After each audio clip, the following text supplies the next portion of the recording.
क्योंकि यहाँ पे इंटरमीडिएट एग्जामिनेशन वालों के लिए दोस्तों जो भी छात्र एग्जाम देने वाले हैं 1 फरवरी को, आप सभी के लिए वीडियोज काफ़ी इंपॉर्टेंट रहेंगे। क्योंकि यहाँ पे हम लोग देखने वाले हैं दोस्तों गणित का शॉर्ट और लॉन्ग टाइप क्वेश्चन, जो आप सभी को 2 मार्क्स और 5 मार्क्स वाले जो क्वेश्चन पूछ जाते हैं ऑब्जेक्टिव के साथ साथ हम लोग यहाँ पे शॉर्ट टाइप क्वेश्चंस भी लेकर आए हैं दोस्तों, जो काफ़ी इंपॉर्टेंट और वायरल है दोस्तों। और ये सारे इंपॉर्टेंट क्वेश्चंस है जो आप सभी के एग्जाम्स में हूबहू देखने को मिलेंगे और इसी पैटर्न पे देखने को मिलेंगे सारे प्रश्न, ठीक है। तो आप सभी को इस वीडियो को अंत तक देखना है दोस्तों। एक एक प्रश्न मैं आप लोगों को बता रहा हूँ, फिर से एक एक प्रश्न इंपॉर्टेंट है, ठीक है ना। अंत तक सभी देखना और मैं आप लोगों को डिटेल में बताते चलूंगा, ताकि आप लोग इस तरह के प्रश्न जैसे ही आएंगे आप आसानी से सोल्व कर पाओगे, ठीक है। मैं आप लोगों को थोड़ा सा पैटर्न बता दूं। 100 ऑब्जेक्टिव रहेंगे जिसमें से 50 का जवाब देना है दोस्तों, 30 आपको लघु उत्तरीय रहेंगे जिसमें से 15 का जवाब देना है, 8 आपको दीर्घ उत्तरीय रहेंगे जिसमें से 4 का जवाब देना रहेगा। टोटल पूर्णांक करेंगे 100 मार्क्स का, समय दिया जाएगा 3 घंटे 15 मिनट का। तो चलिए हम लोग एक एक प्रश्न देखते हैं दोस्तों। वीडियो को लाइक कर लीजिएगा, चैनल को सब्सक्राइब करके बेल आइकन को प्रेस कर देना, ताकि इस तरीके से हम लोग नेक्स्ट वीडियो लेकर आऊँगा नोटिफिकेशन दोस्तों आपको मिल जाया करेगा, ठीक है। Physics, chemistry, biology, Hindi, English का भी लेकर आने वाला हूँ, सभी सब्जेक्ट का दोस्तों, ऑब्जेक्टिव और सब्जेक्टिव दोनों। तो आप सभी के लिए काफ़ी इंपॉर्टेंट रहेंगे। तो चलिए हम लोग एक एक प्रश्न देखते हैं यहाँ पे। चलिए दोस्तों पहला प्रश्न देखते हैं, बिना किसी देरी के समझते हुए चलेंगे, ताकि ये प्रश्न आएगा तो आप आसानी से बना ही दोगे। और इस तरीके के प्रश्न आते हैं सेम पैटर्न के, तो आप आसानी से भी बना पाओगे, जो मैं आप लोगों को बताऊंगा। देखिए यहाँ पे कहा गया कि यदि P का मान इतना दिया गया है, Q का मान इतना दिया गया है, तो रेखा PQ के दिक् अनुपात और दिक् कोज्या ज्ञात कीजिए। बहुत ही शानदार प्रश्न है दोस्तों, और ये सारे प्रश्न कई बार छात्र जो है गलती कर देते हैं। देखो इस तरीके के जब भी प्रश्न पूछ जाएंगे, आपको आसानी से क्या करना है ना, बनाना है। देखो ये आपको P का मान दिया है, तो इसको x1 y1 और z1 मान लो, ठीक है।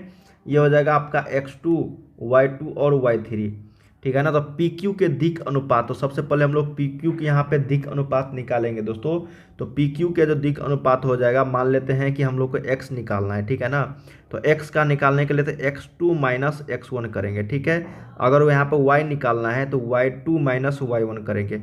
फिर उसके बाद z निकालना है हम लोग को, फाइनल वाला ये दिखा रहा हूँ कोसाइन निकालने का तरीका। z बराबर निकालेंगे तो यहाँ पे z यहाँ पे हो जाएगा z2 माइनस आपको z1, ठीक है। तो x2 कितना यहाँ पे 1 है, माइनस लगाना है -2, ये हो जाएगा कितना आपका 3 हो जाएगा। फिर आपको देखो y2 कितना है -3 है, और y1 में -1 है, तो यहाँ पे माइनस लगाएंगे तो -4 हो जाएगा। अब z1 में देखो कितना है 5 है, माइनस लगाएंगे 3 हो जाएगा यहाँ पे z1, तो ये हो जाएगा 2। ये 3 -4 और -2 जो आया दोस्तों, ये PQ के क्या आया बताओ, PQ के ये आया आपका दिक् अनुपात आया। देखो कितना सिंपल था ये प्रश्न, दिक् अनुपात आया, ठीक है। अब इसका हम लोग को दिक् कोज्या निकालना है। तो दिक् कोज्या निकालने के लिए दोस्तों हम लोग को क्या करना पड़ेगा, सबसे पहले इसका हम लोग को मोड निकालना पड़ेगा। क्या निकालना पड़ेगा, मोड। तो यहाँ पे मान लेते हैं ये PQ वेक्टर का हम लोग यहाँ पे मोड निकालेंगे। तो जो भी आपके इसका कोफिशिएंट है जो निकला, 3 का स्क्वायर प्लस 4 का स्क्वायर प्लस 2 का स्क्वायर, ठीक है। सभी को प्लस में लेना, क्योंकि माइनस का जो स्क्वायर करेंगे वो पॉजिटिव ही आएगा। इसको करेंगे तो 9 16 और ये 4 आ जाएगा, ठीक है। तो 16 4 20 और 9 29, ये √29 आ गया। तो यहाँ पे दिक् कोज्या जो होगा वो हो जाएगा आपका 3/√29। सभी को एक एक करके लिख देंगे, -4/√29, और एक और होगा यहाँ पे 2/√29। तो यही हो गया आपका, क्या हो गया, दिक् कोज्या हो गया। ये हो गया दिक् कोज्या, यही आंसर हो गया। ये दिक् अनुपात हो गया और ये आपका दिक् कोज्या हो गया। सिंपल प्रश्न था दोस्तों, इस तरह के प्रश्न आपको इसी तरीके से बनाने हैं। उम्मीद करते हैं इस क्वेश्चन को आप आसानी से समझ में आ गया होगा आप सभी को, और जब भी पूछा जाएगा आप बना पाओगे। देखो ये जो प्रश्न है ना 2 नंबर दोस्तों, ये हर एक एग्जाम्स में पूछे ही जाते हैं, ठीक है। सेम पूछे जाएंगे या फिर इस तरीके के अगर पूछे जाते हैं तो आपको करना क्या है, देखो कुछ भी नहीं करना। अगर ग्राफ बना देते हो तो और अच्छी बात है, अगर नहीं भी बनाते हो ना, आंसर भी ला देते हो, तब भी आपको नंबर जो है यहाँ पे मिलने वाले हैं, ठीक है।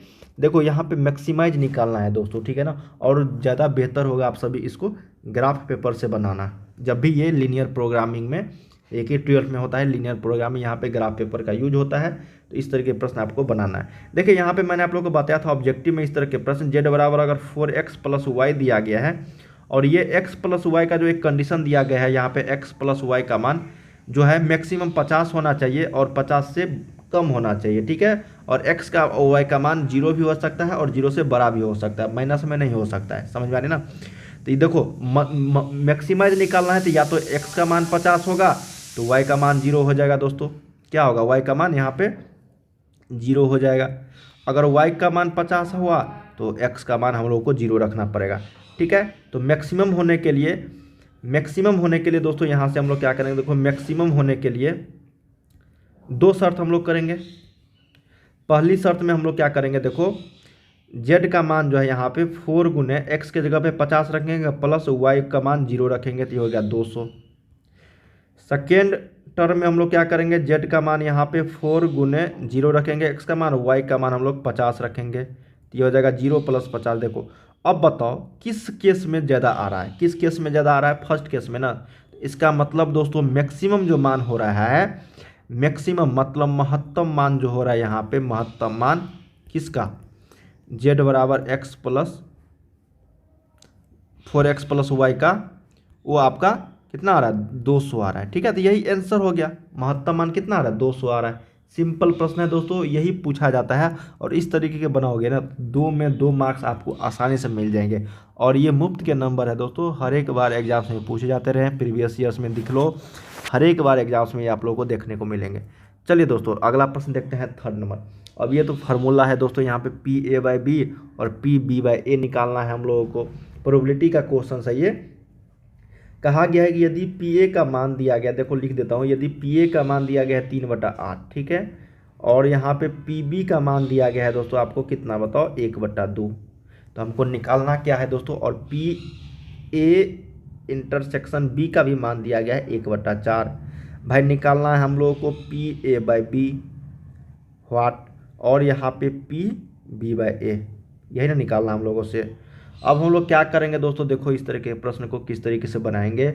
फार्मूला है दोस्तों सिंपल, PA/B का फार्मूला हम लोग जानते हैं, यहाँ से PA/B का फार्मूला जानते हैं, PA इंटरसेक्शन B बट्टा में होता है ये आपका PA/B है ना, PA/B रहेगा तो PB नीचा में आएगा, जो नीचे में रहेगा देखो समझ लो, अगर PA/B का फार्मूला लगाएंगे हम लोग तो PA इंटरसेक्शन B बट्टा में जो नीचे में यहाँ पे B उसका PB, तो PA इंटरसेक्शन B कितना है आपका बताओ, 1/4 है, और PB कितना है, 1/2 है। ये 2 ऊपर जाएगा तो क्या बचेगा, 2/4। कैलकुलेशन करेंगे तो क्या आएगा बताओ, 1/2। तो यही हो गया आपका आंसर, PA/B का मान आ गया 1/2। अब हम लोग को निकालना है PB/A। अब ध्यान रखना है यहाँ पे दोस्तों, PB/A नीचा में A है तो ये PA इंटरसेक्शन B तो रहेगा ही रहेगा, ठीक है, और PB/A वाला में नीचे में आ जाएगा आपका PA, क्योंकि यहाँ पे नीचे में देखो A है तो यहाँ पे भी नीचे में A आएगा, ठीक है। तो अब इसको PA/B कितना था, 1/4, और यहाँ पे सॉरी PA इंटरसेक्शन B कितना था, 1/4, और PA का मान दिया है 3/8। तो हम लोग को पता है दोस्तों इस तरीके के प्रश्न को कैसे हल करते हैं। 8 बटा ये हो जाएगा 3, तो ये हो जाएगा 4 दूनी 8, ये हो जाएगा 2/3, ठीक है। तो PA/B का निकला 1/2 और PB/A का निकला 2/3, यही आंसर हो गया। सिंपल था, आसानी से मार्क्स फुल मार्क्स मिल जाएंगे आप लोगों को। चलिए अगला प्रश्न देखते हैं, फोर्थ नंबर। कहा गया कि यदि y का मान x के पावर 5 है तो d3y मतलब 3 बार डिफ्रेंशिएशन करना है। देखो ठीक है ना, 4 बार 5 बार भी होगा ना तो आप आसानी से बना लोगे। देखो सबसे पहले हम लोग y बराबर x के पावर 5 है तो भाई dy/dx पहला बार निकालते हैं। x के पावर देखो यहाँ पे लिख देता हूँ dy/dx, x के पावर n वाले फार्मूला से होता है nx n-1 होता है, यही ना होता है। तो ये हो जाएगा 5x के पावर 5 - 1, तो ये हो जाएगा 5x के पावर 4। मैं डायरेक्ट लिख दूंगा d2y हो जाएगा यहाँ पे dx², तो ये हो जाएगा 5 के 20x³ हो जाएगा। अब यहाँ से अगर हम लोग निकालेंगे d3y बट्टा में dx³, तो ये हो जाएगा 60। कितना हो जाएगा बताओ, 60, 20 × 60, 20 × 60, x3 - 1 20x², ये हो जाएगा आपका आंसर। ठीक है, सिंपल प्रश्न था, 3 बार डिफरेंशिएशन करना था, आंसर हम लोग को आ गया। चलिए अगला प्रश्न देखते हैं 5 नंबर। कहा गया है कि बिंदु को मिलाने वाली रेखा की दिक् को ज्याय, यहाँ पे दिक् अनुपात नहीं पूछा गया दोस्तों, दिक् को ज्याय ज्ञात करने के लिए बोला गया है। तो मान लेते हैं ये बिंदु ए है और ये बिंदु बी है भाई, और ये x1 है, y1 है, z1 है, ये x2 है, y2 है और z2 है। तो ये ए बी का यहाँ पे दिक् को ज्याय निकाला गया है, बोला गया है। तो सबसे पहले हम लोग क्या करेंगे, इसका मोड निकाल लेंगे दोस्तों। सबसे पहले तो दिक् का अनुपात निकालना पड़ेगा हम लोगों को। तो यहाँ पे दिक् अनुपात निकालने के लिए दोस्तों क्या करेंगे ना, x का मान x2 माइनस x1, तो यहाँ पे 2 माइनस 1 बराबर 1 हो जाएगा। फिर y का मान यहाँ पे -4 माइनस माइनस 1 हो जाएगा, तो ये हो जाएगा -3। फिर z का मान हम लोगों को निकालना है, तो 5 माइनस 3 बराबर कितना हो जाएगा 2, इतना आ गया। अब हम लोग यहाँ से क्या करेंगे, मोड निकाल लेंगे। तो मोड में हम लोग क्या करेंगे, इसका मान दे देंगे 1 का स्क्वायर प्लस 3 का स्क्वायर प्लस 2 का स्क्वायर। तो ये हो जाएगा 4 9 4 13 1 14 √14 आ गया दोस्तों। अब यहाँ से दिक् को ज्याय निकाल दो।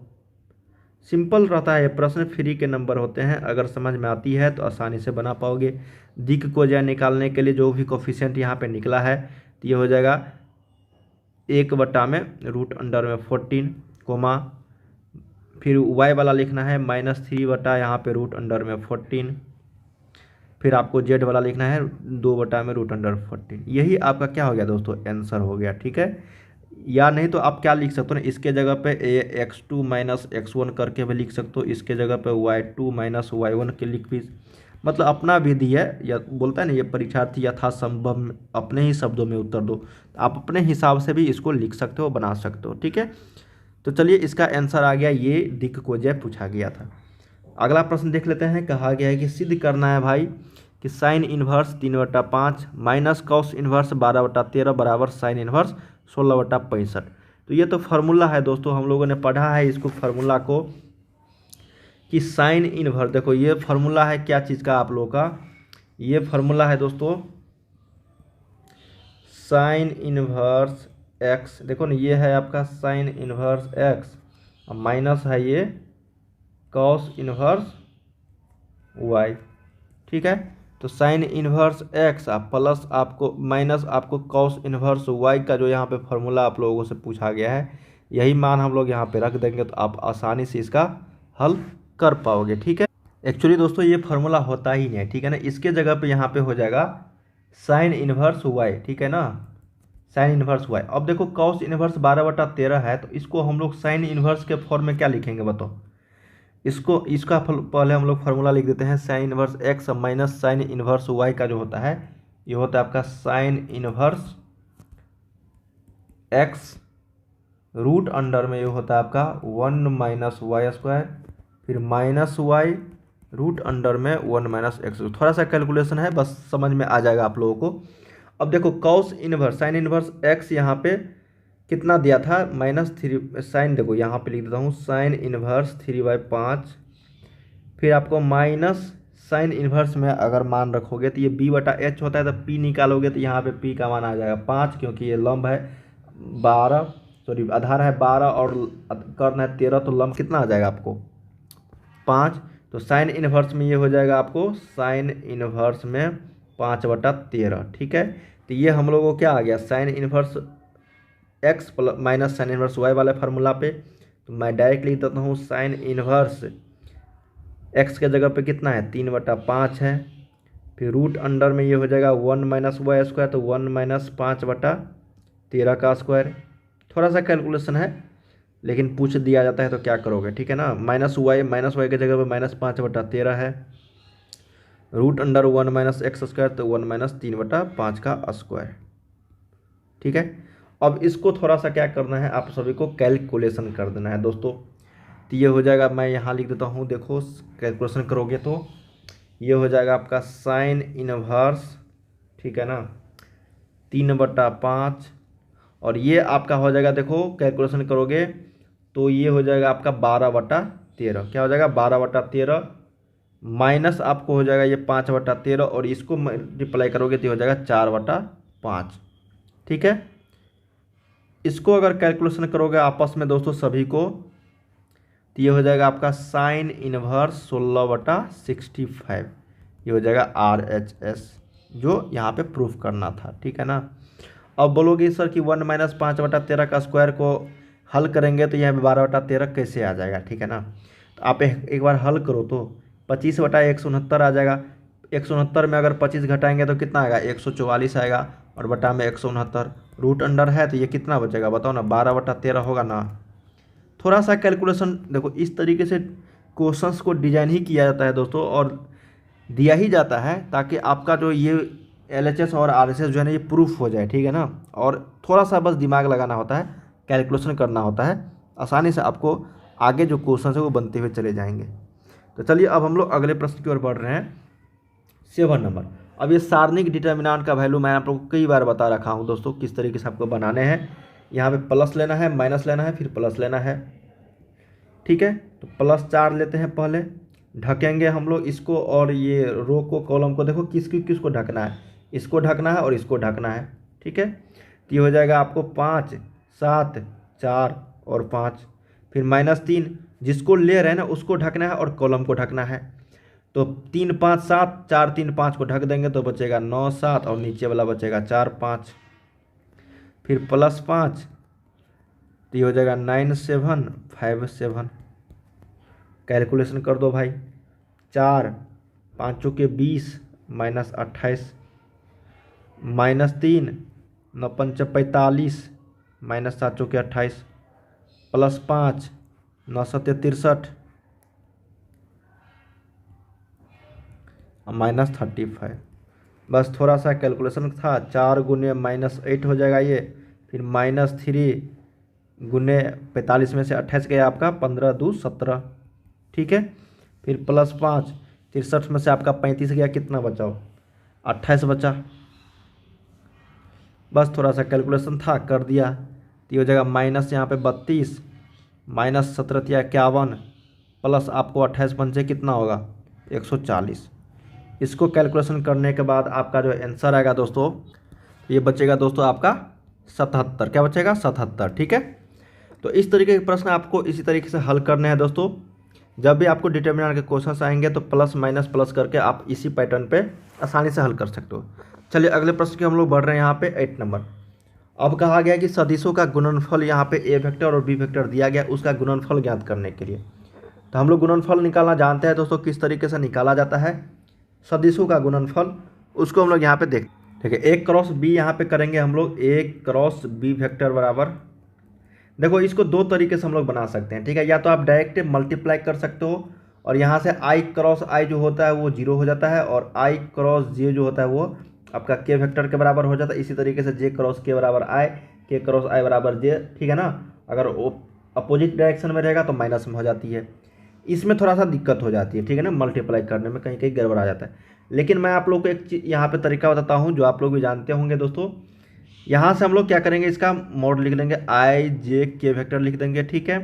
और जो कॉफिशियंट है A का वो लिख देंगे 2 -3 -5 है, और B का कितना है -7 6 और 8, ठीक है ना। अब क्या करेंगे, यहाँ पे प्लस लेंगे, माइनस लेंगे या फिर प्लस लेंगे। अब क्या करेंगे, I वाले को यहाँ पे ढकेंगे, तो यहाँ पे I ले लेते हैं और ढकेंगे, तो ये हो जाएगा -3 -5, ठीक है। नहीं मैं डायरेक्ट लिख देता हूँ, ठीक है ना, मल्टीप्लाई कर देता हूँ डायरेक्ट। तो ये हो जाएगा आपका -24, और ये हो जाएगा 6 पंचे 30 माइनस माइनस प्लस, ये +30 हो जाएगी, ठीक है। फिर माइनस यहाँ पे J ले रहा हूँ, समझ में आ रहा है ना किसको किसको मैं ढक रहा हूँ। देखो ये I जो लिया तो इसको ढका और इसको ढका, तो बचा क्या आपका, बचा दोस्तों आपका ये वाला, ठीक है। क्या बचा, ये वाला बचा, और इसके बाद ये वाला बचा, ठीक है ना। सेम इसी तरीके से हम लोग क्या करेंगे, यहाँ पे -J लिया तो ढकेंगे J वाले को, तो बचेगा क्या बताओ, बचेगा यहाँ पे 16, उसके बाद माइनस यहाँ पे 7 पंचे 35, प्लस माइनस माइनस हो जाएगा यहाँ पे। फिर यहाँ पे प्लस K लेंगे हम लोग, फिर K वाले को ढकेंगे, तो ये बचेगा आप लोगों को 6 दूनी 12, फिर माइनस यहाँ पे 21 हो जाएगी। अब थोड़ा सा कैलकुलेशन है, कर दो, 24 में से 30 में से 24 गया, यहाँ पे 6I वेक्टर हो जाएगी, 35 में से 16 जाएगा तो कितना बचेगा बताओ, 19, और माइनस माइनस प्लस हो जाएगा, तो ये 19J वेक्टर हो जाएगा। फिर प्लस यहाँ पे प्लस माइनस माइनस हो जाएगा, क्योंकि 21 में से 12 जाएगा तो यहाँ पे 21 ज़्यादा है माइनस में, तो ये हो जाएगा -9k वेक्टर। यही हो गया आपका दोस्तों यहाँ पे सदिशों का गुणनफल। ठीक है ना। सिंपल प्रश्न होते हैं दोस्तों, आपको इस तरीके से बनाने हैं जब भी आपको क्रॉस प्रोडक्ट पूछा जाए। डॉट प्रोडक्ट जैसे यहाँ पे a डॉट b रहता, सदिशों का अदिश गुणनफल यहाँ पे रहता, अदिश गुणनफल, तो सिंपल हम लोग कर लेते a डॉट b का मान i को i से मल्टीप्लाई कर देते, j को j से, k से k को, बस सिंपल आंसर निकल जाता हम लोगों का। थोड़ा सा क्रॉस प्रोडक्ट में दिक्कत होती है। अब 9 नंबर क्वेश्चन है कि निम्नलिखित रैखिक प्रोग्रामन समस्या को हल कर। देखिए फिर से क्वेश्चन आ गया भाई अधिकतम मान ज्ञात करने के लिए। मैं फिर से बता दूं, ग्राफ पेपर पर हल करोगे तो आपको पूरे फुल मार्क मिलेंगे। हालांकि ये 2 से 3 मार्क्स में पूछ जाते रहे हैं, तो आप सिंपल विधि से भी हल करोगे तो आसानी से उतना मार्क्स मिल जाएगा। ठीक है ना। जैसे यहाँ पे z का मान दिया गया है दोस्तों 5x + 6y, x और y का मान 8 के इक्वल या फिर 8 से कम ही होना चाहिए। या तो मैं आपको फिर से बता, देखो इस तरीके से लोग करते हैं हल। देखो 2 यहाँ से बॉक्स बना लेते हैं, ठीक है, और ये आपको यहाँ से क्या करते हैं x ले लेते हैं और ये y लेते हैं। अगर x का मान 0 लेंगे तो y का मान 8 हो जाएगा भाई। अगर x का मान 8 लेंगे तो y का मान 0 हो जाएगा। तो एक बार हम लोग क्या करेंगे ना, इस इक्वेशन में x के जगह पे 0 रखेंगे और यहाँ पे y के जगह पे 8 रखेंगे, तो ये 48 हो जाएगी। और फिर दूसरा बार में हम लोग क्या करेंगे, यहाँ से x के जगह पे 8 रखेंगे और y के जगह पे 0 रखेंगे, तो ये हो जाएगा 8 × 5 = 40। अब बताओ दोनों में मैक्सिमाइज किस मान पे आ रहा है। वो आ रहा है x का मान 0 लेते हैं और y का मान 8 लेते हैं। तब यदि हम x का मान 0 लेते हैं और y का मान 8 लेते हैं तब महत्तम मान आता है। तब महत्तम मान बराबर कितना, 48। यही आंसर हम लोगों को पूछा गया है कि अधिकतम मान ज्ञात करें, तो अधिकतम मान कितना है, 48 ही है ना। यही आंसर हो गया। अब अगला प्रश्न देख लेते हैं दोस्तों। ये पासा वाला है, प्रोबेबिलिटी का, बहुत ही शानदार प्रश्न है। कई सारे छात्र इसमें गलती कर देते हैं क्योंकि सिंपल प्रश्न है भाई, ये सिंपल प्रश्न है, बहुत ही सिंपल। ठीक है ना। देखो 2 पासा है तो इसका मतलब टोटल जो एन होगा दोस्तों, टोटल जो नंबर ऑफ इवेंट होगा NS का मान वो कितना होगा, 6 × 6 = 36। पूछा गया है कि 2 पासों को फेंका गया, उनका योगफल 9 या फिर उससे 9 फिर या फिर 11 आने की परीक्षा 9। तो 9 किस किस क्रम में आएगा बताओ ना, 3 और 6 में आएगा, 6 और 3 में आएगा। ठीक है। उसके बाद तो 5 और 4 में आएगा और 4 और 5 में आएगा, उसके अलावा तो आएगा नहीं। और 11 किस किस में आएगा बताओ, 6 और 5 में आएगा और 5 और 6 में आएगा। तो टोटल कितना हो गया, 1 2 3 4 5 6। इसका मतलब प्रोबेबिलिटी ऑफ जो ई है दोस्तों यहाँ पे प्रायिकता निकालने का 9 या फिर 11 आने की, वो है 6 बटा टोटल कितना है 36, तो ये हो जाएगा 1/6। क्या हो जाएगा 1/6 इज द राइट आंसर। तो दोस्तों हम लोगों ने यहाँ पे टोटल जो क्वेश्चंस किए हैं, इससे पहले भी मैंने आप लोग को एक वीडियोज अपलोड करके दिया हूँ, उसको भी आप लोग जाके देख लीजिए। टोटल 20 क्वेश्चंस मैंने आप लोग को बताए हैं। 10 क्वेश्चंस कहीं भी जाने वाले नहीं है दोस्तों, सेम टू सेम हूबहू आपको 10 प्रश्न देखने को मिल जाएंगे। उम्मीद करते हैं इस वीडियो के माध्यम से जितने भी क्वेश्चंस मैंने आप लोगों को बताए हैं वो सारे आप लोग यहाँ पे समझो तो याद ही कर लिए होंगे, समझ गए होंगे। तो चलिए अगले वीडियो में मिलते हैं हम लोग अगले क्वेश्चंस को लेकर, ऑब्जेक्टिव टाइप क्वेश्चंस को लेकर। हर एक सब्जेक्ट का दोस्तों तैयारी करते रहिए, आप लोग एग्ज़ाम देते जाइए और अपना अंक जो है काफ़ी नंबर से आप लोग पास हो जाइएगा दोस्तों। मैथमेटिक्स में एक भी नंबर जो कटता नहीं आप लोगों को, जितना भी आप लोग बना के लेकर आओगे उतना ही नंबर मिलेंगे। ठीक है। तो चलिए तैयारी कीजिए दोस्तों आप लोग, मिलते हैं हम लोग अगले वीडियो में। वीडियो को लाइक कर लीजिए, चैनल को सब्सक्राइब करके बेल आइकन को प्रेस कर दीजिए। बाय बाय सभी को।